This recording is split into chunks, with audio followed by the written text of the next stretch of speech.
জাতীয়তাবাদী দল বিএনপির অন্যতম সংগঠন স্বেচ্ছাসেবক দলের ৪৫তম প্রতিষ্ঠা বার্ষিকী উপলক্ষে মুন্সিগঞ্জের সিরাজদি খানে বর্ণাঢ্য র্যালি হয়েছে। বুধবারের এই র্যালিতে উপজেলা বিএনপির বিভিন্ন সংগঠন ও অঙ্গ সংগঠনের নেতাকর্মীরা অংশ নেয়। র্যালিতে নেতৃত্ব দেন উপজেলা বিএনপির সভাপতি শেখ মোহাম্মদ আবদুল্লাহ। স্বেচ্ছাসেবক দলের ৪৫তম প্রতিষ্ঠা বার্ষিকী উপলক্ষে ভোলায় বর্ণাঢ্য র্যালি ও বৃক্ষরোপণ কর্মসূচির আয়োজন করা হয়েছে। বুধবার তজুমউদ্দিন উপজেলা কমপ্লেক্সের আঙিনায় তজুমউদ্দিন উপজেলা স্বেচ্ছাসেবক দল এই কর্মসূচির আয়োজন করে।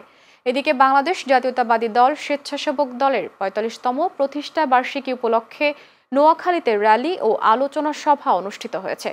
বুধবার বিকেলে উপজেলার ১৬টি ইউনিয়ন থেকে স্বেচ্ছাসেবক দলের নেতা কর্মীরা মিছিল নিয়ে র্যালিতে যোগ দেয়। র্যালিটি বেগমগঞ্জ পাইলট স্কুল থেকে বের হয়ে কাচারিবাড়ি মসজিদের সামনে এসে শেষ হয়।